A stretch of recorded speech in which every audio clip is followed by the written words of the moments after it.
Well, right as the United States Navy inaugurated its first ever squadron of unmanned aerial vehicles in California this week, the UN Human Rights Commission just released a report talking about the dangers that these robots present to the global community as well as to international law.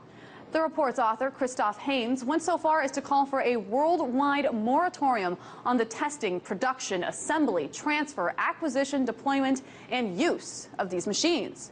So let's examine this report in just a little bit more detail. According to the findings of this report, the US, the UK, Israel, South Korea, and Japan have all developed different types of fully or semi-autonomous robotic weapons. Now, there are two major types of robotic weapons. Here's a quick look at them. The first is the major type that's very popular these days, unmanned combat aerial vehicles, better known as UCAVs, UAVs, or drones.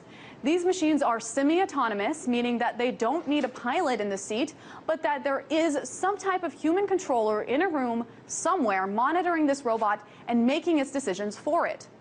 Now, the second type is the one that the UN report is actually most wary about: lethal autonomous robotics, LARS for short. These machines have the capability to conduct missions and make life and death decisions without the command of a human controller. They can locate targets and then choose what to do with them all by themselves. It's a powerful and intimidating notion that the UN report says could actually lower the threshold for countries to go to war or to otherwise use lethal force. Now, obviously, there's a lot of criticism about drones, UAVs, and LARS, and numerous discussions taking place on an international level. But before we move forward, it's important to critically analyze the significance of these machines. So let's take a quick look at what these robots offer their human counterparts and why the US is turning to this technology more and more frequently. Now, the first is the most obvious pro, of course. No lives are actually going to be lost of the country that owns the robots. They're not put in direct danger. Military commanders can send these robots into hard-to-reach or particularly volatile regions without risking any troops. On the other hand, these technologies actually have a limited ability to distinguish between civilians and combatants. At best, their ability to differentiate between the two is reliant on the human who actually created and coded them. On the pro side, however, these robots can process information much quicker than their human counterparts.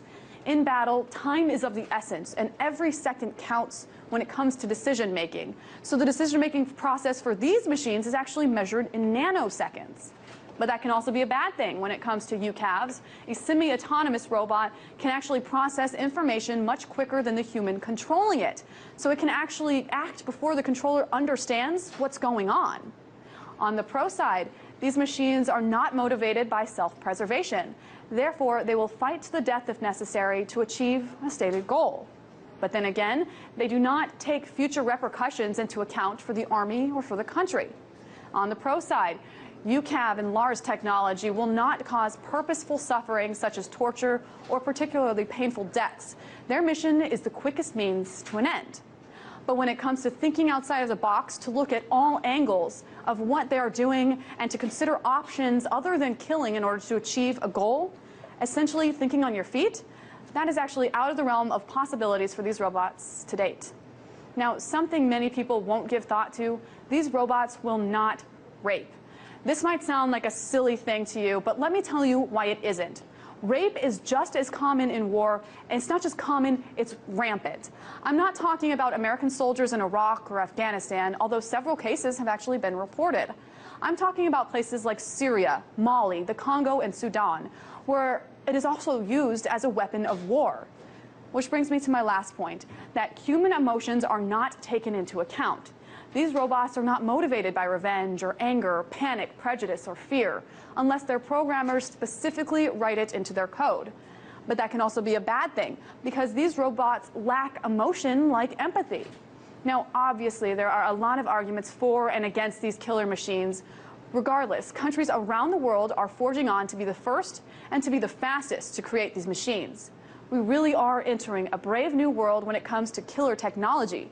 The only question now is whether world leaders will be able to be brave enough themselves to use the technology responsibly and draw its limits. In Washington, Megan Lopez, RT.